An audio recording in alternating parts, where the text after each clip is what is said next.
Morning had barely begun. A pale veil stretched its cold fingers over the empty airport. In the uncertain light, everything seemed frozen, as if the world were holding its breath. Inside the quiet terminal, Ibrahim Traoré stood alone by gate 37, simply dressed, without ceremony. No entourage, no noise, not even a hint of a gold watch that might reveal his status. He carried the stubborn modesty of those who know true greatness needs no noise. To a hurried traveler, or a child glued to the window, he was just another son of Africa wandering the icy corridors. But beneath his calm eyelids lay a heavy fate. He was Ibrahim Traoré, president of Burkina Faso. And he moved like that, modest among the modest, faithful to the proverb, the tree heavy with fruit boughs silently. His return from Europe, where they spoke of gold, blood, and stolen lands, weighed on his shoulders like a mute rain. But now, he desired only one thing: to return home, to press his forehead against the heart of his red earth. As he approached the Air France check-in counter, he offered the employee a warm smile, filled with the soft politeness of the Sahel people. "Good day, how are you?" he said softly. The employee responded, not realizing he had just met a lion in a lamb's skin. And Ibrahim boarded the plane as if stepping into a dream, without disturbing the air around him. He took seat 2A by the window and watched the sky break into flashes of light. No one paid him any attention, or so he thought. Nearby, whispers mingled in the warm air. A French businessman, a tyrant in an expensive suit, arrived, trailed by an army of assistants. Used to red carpets, sparkling champagne, and bows, he frowned when he learned business class was full. Wounded pride made him tap his shoe tip, as if demanding the door to swing open. "I'm a strategic partner for several African projects," he declared, his voice ringing with hollow importance. Somewhere else, people would have laughed. Here, they whispered, trembled, and peered into screens like helpless oracles. But the truth was simple. Business class had no room for a man who thought all of Africa was his private lounge. Then Claire appeared, tall, cold, seemingly extinguished under her impeccable Air France uniform.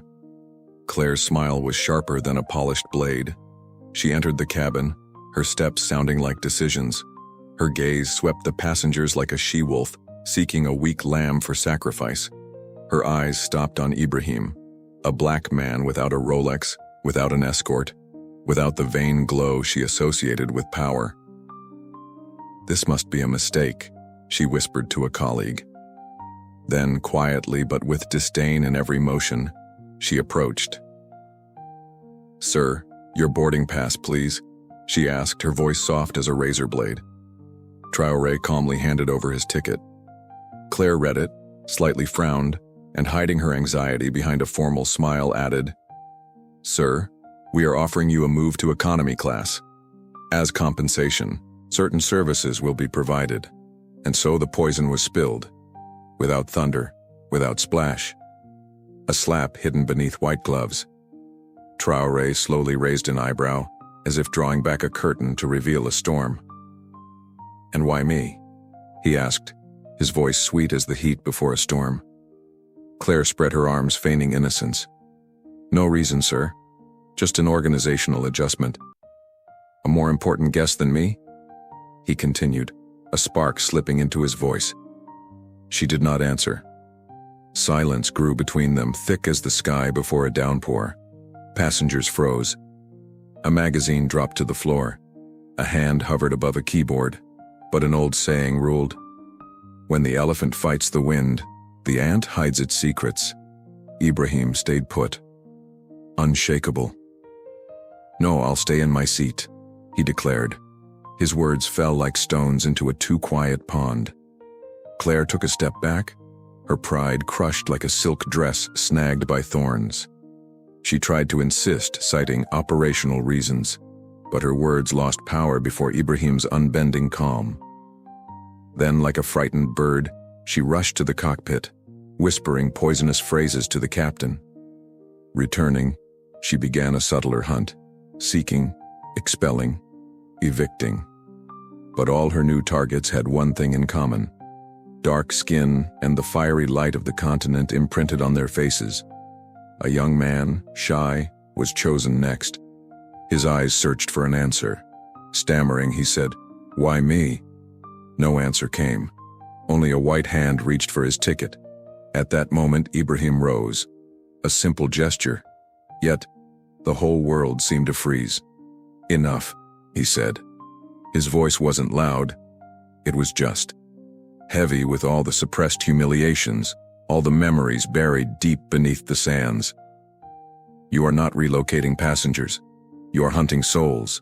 You decide by skin color, not by right. This has a name."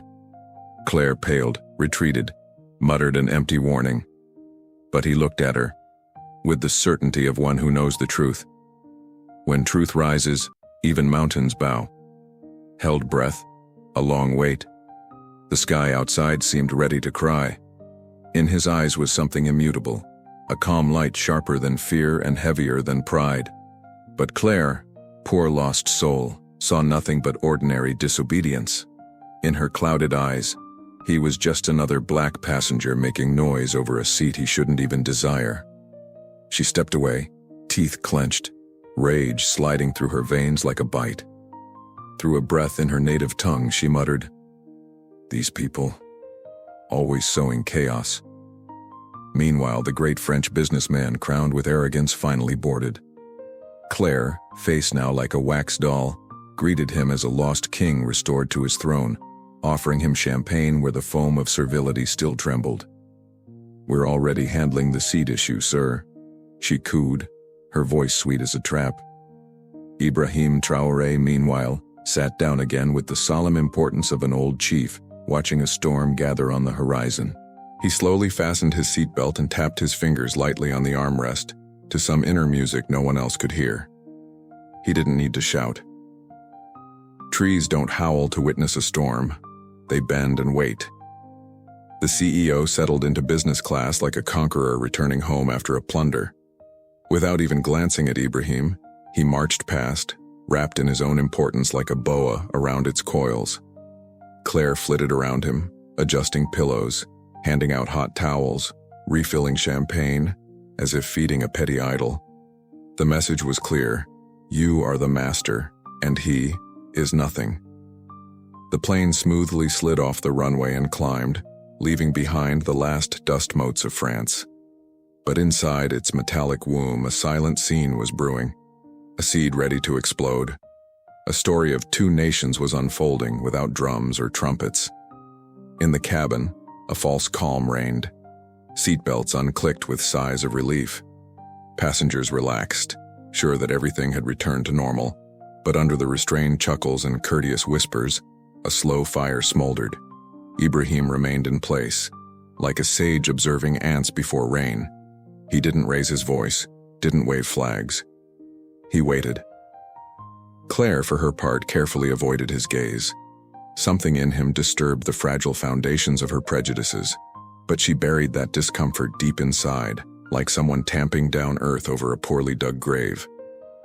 Without thinking much, she returned, tense with a pasted-on smile. "Would you like something to drink, sir?" Her voice tinkled, but her soul screamed indifference. Ibrahim slowly lifted his eyes. "Just water," he replied evenly, choosing humility over insults. Claire nodded and disappeared, carrying away the last crumbs of respect she might have offered him. The CEO, however, was treated to tinkling laughs, confidential leans. Claire leaned toward him, drinking in every word like thirsty earth. With smugness, he declared, "Burkina Faso should thank us. We bring order where chaos reigned." Claire nodded eagerly, not realizing that the man he insulted with words was just 2 seats away.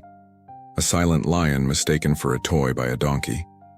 Nearby, a woman, a nurse with sinewy arms and a heart stitched from courage, watched the scene unfold. She slowly shook her head and whispered a prayer-like phrase to her neighbor. "That is our president. They insult even the shadow they should seek shelter under." Her neighbor's eyes widened, but silence, like an ancient village law, bound their lips. For they understood. Ibrahim did not want noise, and out of respect, they would not stir the wind before its time. Time stretched. Night lulled souls to sleep. But Ibrahim remained awake, like a baobab refusing to sleep even when the lights had gone out. His gaze lost in the endless clouds, he whispered to himself. Those who sink into darkness are often the first to answer at dawn. When the first jolts announced descent into Ouagadougou, he felt a slow rise in his blood. Not anger, destiny. The loudspeakers crackled, announcing their arrival first in French, then in English. Their landing was inevitable. Passengers stirred, yawned, adjusted their seats.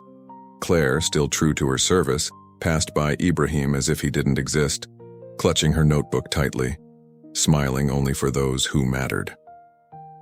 Outside the window stretched the land of Faso, vast, reddish ochre, and sacred. The sun poured its gold onto red fields, and tin roofs gleamed like molten gifts. What the passengers didn't yet know, beyond the misted windows a motorcade was assembling. Engines roaring, flags waving, stern faces. The land of Faso awaited its sun. And now, it was ready to speak. On the sunlit runway, silhouettes of black SUVs, gleaming military vehicles, and the strict order of the presidential convoy began to sprout, like steel trees growing toward the sky. Continuation of the translation. Inside the stuffy metallic darkness of the cabin, the first whispers rose, fragile like frightened birds. "I see soldiers." "Are we landing in a war zone?" asked a pale Western traveler, his voice trembling. Another answered him in a half-whisper, almost apologetically. "No, it's just military protocol. Probably the arrival of an important person." The French CEO, wrapped tightly in his suit as if freshly pulled from a morgue, allowed himself a smug smile. "Surely it's because of me," he threw out, swelling with pride like a well-fed toad. Claire, the ever-loyal courtier of circumstance, laughed with an empty giggle, already calculating the perfect spot to parade her king before the audience. But the plane had not yet fully stopped on the runway when the air grew heavier, as if ready to hold a truth that was about to burst forth. Through the windows, passengers saw straight rows of soldiers, standing at attention, rifles neatly at their sides, faces lifted proudly to the sun. Behind them, lined up like columns of ebony wood, stood Burkina Faso's ministers, the Minister of Defense, the Minister of Foreign Affairs, the head of state security.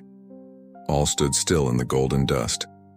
Claire cast a quick glance out the window and felt her stomach tighten. "But what does all this mean?" she whispered, her throat suddenly dry. The CEO, meanwhile, rose with the pompousness of a foolish rooster, smoothing imaginary wrinkles on his suit. "I told you, great things await me here," he boasted. Before anyone could step onto the tarmac, a giant officer in black, wearing a beret with a gold insignia, boarded the aircraft. His boots pounded out a solemn, resounding rhythm, the echo of unrelenting authority. He walked down the aisle, inspecting each face, until he stopped in front of seat 2A. There, in the silence so thick you could hear a speck of dust fall, he raised his hand to his headgear and, delivering a flawless military salute, bowed deeply. "Mr. President, welcome back to your land." A shiver ran through the cabin, piercing to the bone those who, a minute ago, had still been laughing. The heart of the silence beat so hard that even the airplane's walls seemed to vibrate. Claire froze, her face contorted, her legs trembling under the weight of all the unintended insults she had quietly spread throughout the journey. Ibrahim Traoré slowly stood majestic like a baobab facing the storm. No words, only the calm of a man who knows. Shame cannot touch a soul that is a mountain. The CEO, meanwhile, took a step back, his mouth open, his tongue tangled. President, he stammered, tiny in his silk attire.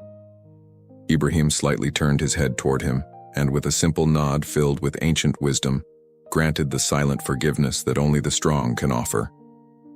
Another officer appeared, his gaze harder than flint. "You two," he said, pointing at Claire and the CEO. "Follow us immediately." Claire, stunned, babbled, Me? But why?" "For public insult and disrespect toward the head of state on the territory of Burkina Faso. This is a serious offense," the officer snapped sharply, his voice like stone. She tried to laugh nervously, looking around for sympathy, but none came. "I was just doing my job." But already Ibrahim was slowly descending the gangway, and with him, the crowd behind the fence erupted in jubilation. "Vam Kayira, our son has returned." Camera flashes tore through the air like falling stars. The president had returned, but now his story walked ahead of him. On the burning concrete, while Claire and the CEO were handcuffed, heads bowed, their pride shattered under the weight of shame, everyone understood. This day would be remembered in history. Even the air seemed to whisper, "The leopard does not lose its spots, but a man can lose his pride." They were led away without a word, each into a black vehicle, accompanied by the shadows of the presidential guard. Silence sharper than a blade settled over them, the silence of restored dignity. Meanwhile, in the arrivals hall, Ibrahim Traoré addressed the press. "Here, in Burkina Faso, we do not judge a person by the color of their skin or the weight of their money. We serve no will but that of the people. This is the new Africa." With these words, like a spark under the hot Harmattan wind, the world ignited. Images, videos, cries of hope traveled from phone to phone, from heart to heart. Respect Africa. Is stand with Burkina. Africa's youth celebrated the moment when a simple hoodie triumphed over the pomp of contempt. Claire, confined in the temporary detention center in Ouagadougou, sobbed before her interrogators. I didn't know," she whimpered. But the investigator, remaining stern, replied, "You didn't need to know who he was. You only needed to remember. He is a human being." The CEO vainly tried to hide behind his connections and influence, but for once, justice accepted neither gold nor titles. No immunity. No leniency. As for Ibrahim, he did not linger. Without triumph, without fanfare, he returned to the palace to continue the real fight, building roads, educating children, protecting his people. But now, in dusty alleys and distant capitals, one story passed from mouth to mouth. The story of a president who walked unnoticed among the people, a stewardess blinded by her own prejudices, a CEO caught in the trap of his own arrogance, and a flight to Ouagadougou that, unknowingly, made the world tremble. In short, Ibrahim Traoré, president of Burkina Faso, secretly traveled in business class, cloaked in humility. The crew ignored and despised him, but he silently endured the arrogance of the stewardess and the French billionaire hungry for privileges. Upon arrival, a formidable military presence welcomed not the CEO but Ibrahim Traoré himself. A high-ranking officer saluted the president before a stunned cabin, revealing their grave mistake. Claire and the CEO were arrested for public insult and discrimination against the head of state of Burkina Faso. The president, without anger, declared that the new Africa judges a man not by money or skin color, but by dignity. The scene went viral, igniting social media under the hashtags Koignadar, Respect Africa, and Stand with Burkina. The world discovered the proud and resilient face of Burkina Faso standing against colonial disdain. The CEO and the stewardess faced trial, with no privileges, no leniency. And Ibrahim Traoré, true to his calling, returned to his people to quietly build the future of a free Africa. If you like this story, please like, subscribe, and be sure to comment. Long live free Africa. Join our adventure today. Subscribe to the channel so you don't miss any of our thrilling and inspiring stories. Your support is vital. A like values the work done, comments create a space for dialogue and sharing, and sharing allows these stories to reach a wider audience. Every perspective opens a new angle. If we share a piece of bread, each has a piece. But if we share an idea, each has two ideas. Never forget, one simple word can light up a whole day and sometimes change a life. The world is our home and the sky is our roof. No one has the right to steal your joy or decide what makes you happy. You are a star, and each star shines in its own way. See you soon in our next stories. We'll be happy to hear from you in the comments. Tell us from which city you are following us, and we'll mention your city in upcoming episodes. Thank you very much for your hearts in the comments.